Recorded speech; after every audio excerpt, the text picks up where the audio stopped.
Hi guys, hi Aquascapers and hi to my friends out there. Welcome back to my YouTube channel.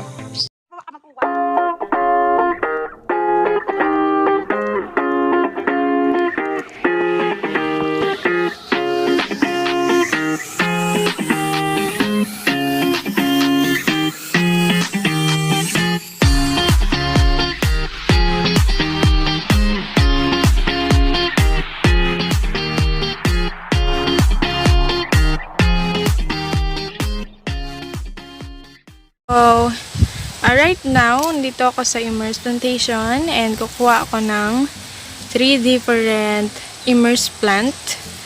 Ang isa dun is octopus dahil marami ako natatanggap na message and comment about octopus kung paano daw ang gagawin, paano daw alagaan yung octopus, octopus na immerse plant rather is gagawing submerge. So, kukuha ko ngayon. And I think ma-release tong video after 2 to 3 weeks, mga ganon, or 1 month. Para maipakita ko sa inyo kung paano natin alagaan and na hindi naman nabubulok or kayang mag-survive nung immerse as submerged form. Okay, so siguro ang kukunin ko ay Estelata, which is andoon. Estelata na immerse. Octopus, yung isa. And, ano pa ba?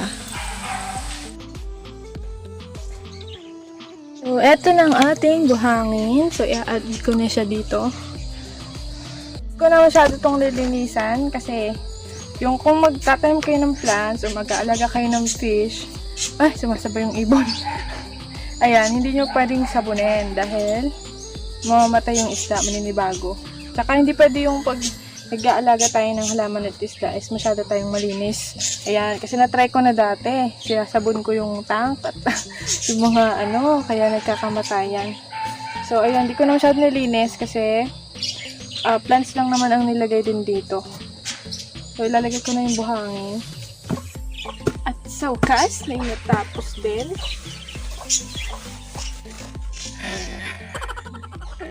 Nalagyan ko na ng water and hugasan ko na yung plant. Ito is octopus, estelata and reneki and green tea. So, antayin ko lang mag-clear yung water kasi kakalagay ko lang. So, ayan, nalabo pa niya dahil sa buhangin.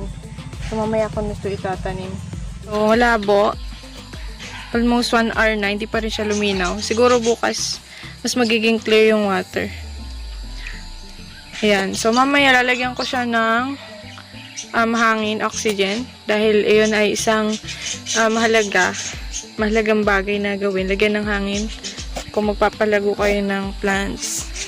So, let's see after 1 month. Update lang. This is the 1 week after nung pagtatanim ko nung immerse as submerge. So, ayun, first way is submerge. Submerge yung direkta.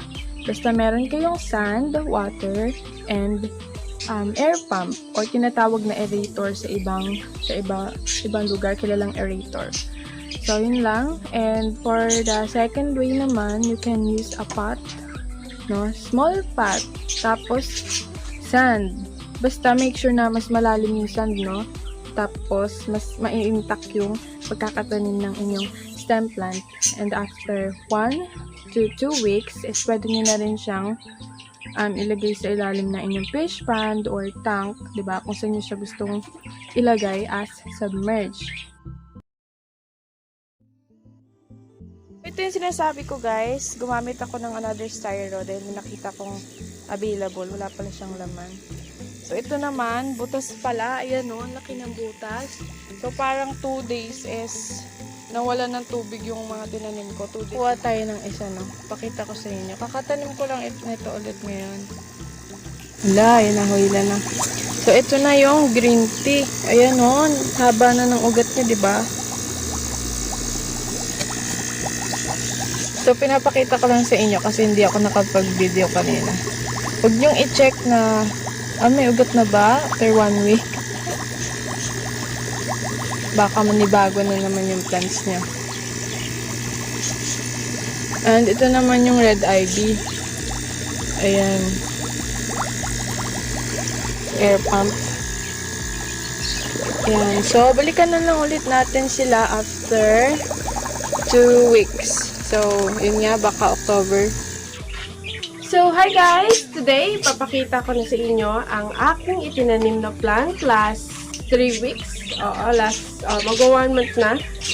Yan. So, unahan ko na kayo ang aking itinanim na 4 stem plants. So, 4 aquatic plants ay low-tech lamang. So, when we say low-tech, wala po akong ginamit ng kahit ano or nilagay. Basta, sand lang and water. At, ayun, bago kayo makarating sa part ng video na to is, itinanim ko lamang siya sa styro. So, later, ikukuha ko ng 4 plants na yon dun sa farm para maipakita ko sa inyo kung ano yung magiging itsura ng aquatic plants kapag itinanim nyo yung plant na yun sa inyong tank with high-tech care. So, yun, yung papakita ko sa inyo kasi slow-tech care lang. Pagka low-tech is hindi nyo gaano maa-achieve yung color, hindi ganun kabilis na lalago, at hindi ganun kaganda yung tubo. Kasi nga low-tech lang. Hindi nyo pinagkagastusan, wala kayong inilagay o in-apply dun sa tank ninyo. So, ayun, yung mga plus ipapakita ko sa inyo, syempre, ayun ay totally na-achieve talaga nila yung magandang kulay, magandang pagtubo, at malalagong pagtubo ng plants dahil nga natural. 'Di ba? Alam niyo naman 'yan dahil dito sa ating farm ay natural at may flowing water. So, malaki ang kaibahan nito sa pagpa-plant or pagsi-set up sa inyong tank. Siyempre, ang tubig ay kaunti lamang, limited, kaya dapat ay condition. So, kung high-tech 'yon, mas ma-assure niyo na ma-achieve ninyo yung magandang pagtubo at magagandang kulay na inyong plants. So, ayan, huwag na natin patagalin. Sana malinaw na. Ayan, pagpasensyahan nyo ang aking boses dahil meron akong singaw at ubo. Kaya, ayun, nahihirapan akong magsalita actually. So, yun na nga, huwag na natin patagalin. Let's jump on the video! Anyway, pupunta muna pala ako sa farm at kukunin ko yung plants na kailangan natin. Siyempre gusto ko maipakita sa inyo yung naturally grow na plants natin para kasi very different sila. Though low-tech lang din to dahil nga nasa farm siya tumubo. Pero doon is makikita ninyo yung difference. Kasi dito sa farm is very red siya. So, ayun, konting ingat dahil ang tulay ay sira-sira na, yan, sira-sira. So, there, ayan, nakakuha ako na mapaglalagyan ng camera. So, ayun, kukunin ko muna yung mga plants, guys. Stay there!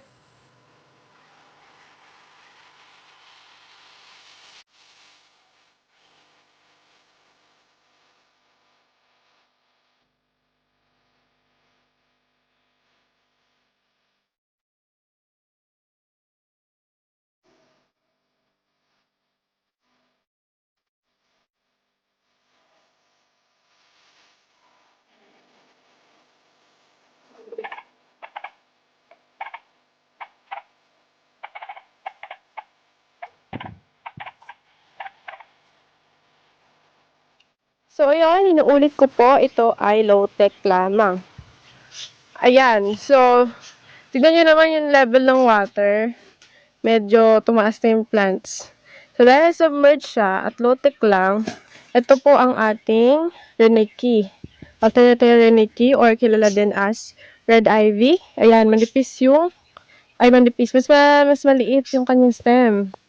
At hindi siya kulay red. Okay, hindi siya nag-red. Dahil low-tech lang ito. Ang green tea naman, ay ganun din. Mas tumipis. Dahil low-tech lang. At pero green pa din. Ang octopus, ayan, green na green din. Ayan. At itong estelata, green din. So, hindi natin na-achieve yung color Dahil wala tayong inilagay na kahit ano. So, mamaya sabihin ko sa inyo yung maaari nyong ilagay kapag gusto nyo ng high-tech care. Or you can search that on the Google po. But I can assure you that this is conditional ready po. Yan, kasi mag-go 1 month na siya rito. Pero yun nga, hindi niya na-achieve yung color na dapat meron ang halaman na to. So guys, success dahil nakapagpatubo tayo ng ating immersed plants into submerged. So yun nga lang, yun kung napansin niyo sa video na yung mga plants is lumipis, ganon. Dahil low-tech lang siya at hindi ganun kaganda yung tubo. Pero ayun nga, successful dahil napatubo ko siya. At ayun, pwede ninyong gawin sa inyong mga plants din. So hindi siya imposible. Okay, so right now papakita ko naman sa inyo yung difference nila. So ayan, kunin ko lang ang ating. Hindi na ako kumuha ng green tea kasi wala akong makitang green tea. Pero ang green tea na plant ay same with this lang. Kaso mas matibay, mas mataba, mas maganda yung dahon. So, this is our ganito yung ma-achieve ninyong color ng ayan, hindi masyado makita. Pero yan, mag-paste ako ng picture dyan sa screen, okay? So, ito ang ayan o, pula. Alternatea reneki or kilala as red ivy. Okay? So, yan pula.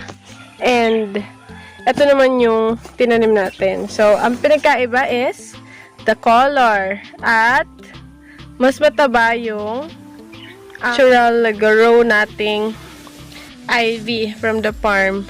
So, ganito yung ma-achieve ninyo kapag high-tech yung ginawa nyo sa inyong tank. Okay? So, ayan, dito sa aking tanim is yung roots na lang, yung stem na lang yung red. Ayan, tapos payat siya.